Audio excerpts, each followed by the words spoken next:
was times where I couldn't find any help. I was so tired that I would get a cardboard box, flatten it down on the ground wherever I was, and sleep there. And I said, I really have to get out of this situation. People look down on you when you have a mental illness. But now Fountain House is fighting that stigma.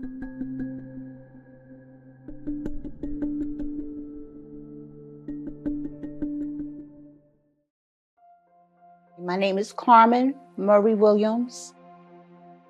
I was born in New York, but I lived in a few different places. I came back from camp when I was 12, and my dad wasn't home. My mom picked us up, and my dad always used to pick us up.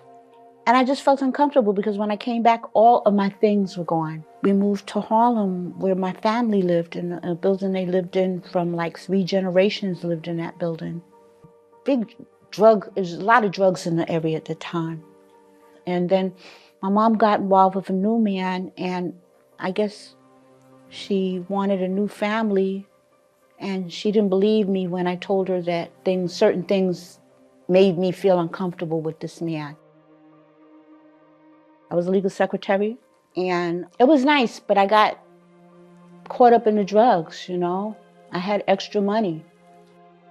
First was the marijuana and the alcohol, and then it just kept going on till I got hooked on crack.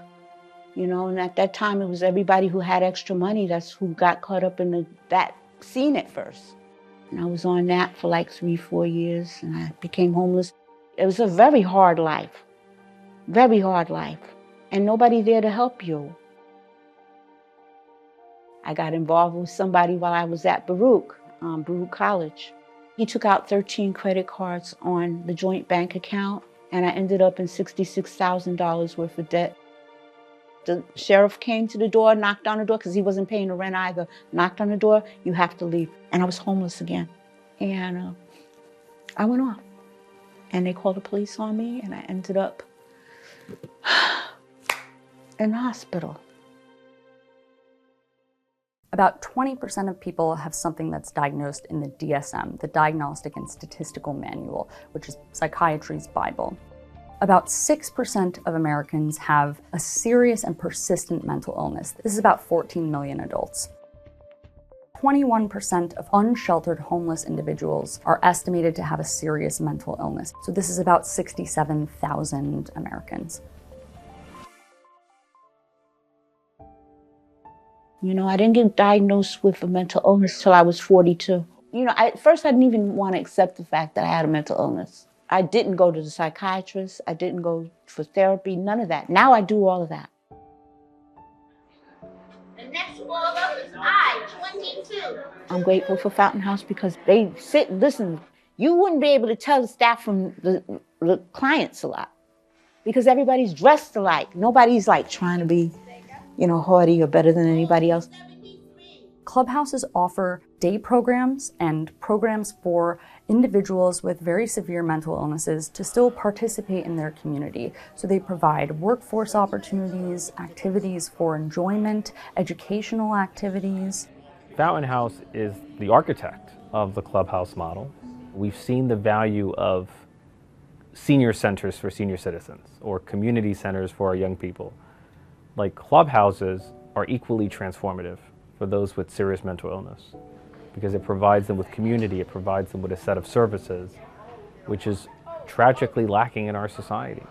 Fountain House is definitely one model, and it's a model that works well, but some patients just do need a higher level of oversight and intensive care than a place like the clubhouse model can provide, and that is inpatient treatment. Psychiatric hospitalization is an emergency response, right? But once you come out of a facility, right, I think the clubhouse model will keep you on a stable trajectory.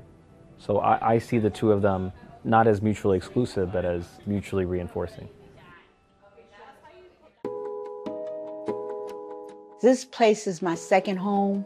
We have a whole day schedule. We'll have a morning meeting and we decide who does what chores. Chores could be putting data entry into the computer, or it could be cleaning up the front of the clubhouse. I go to the gym twice a week, and it's like one big community. We help each other. A lot of people lose their families and lose hope, and they don't even try anymore.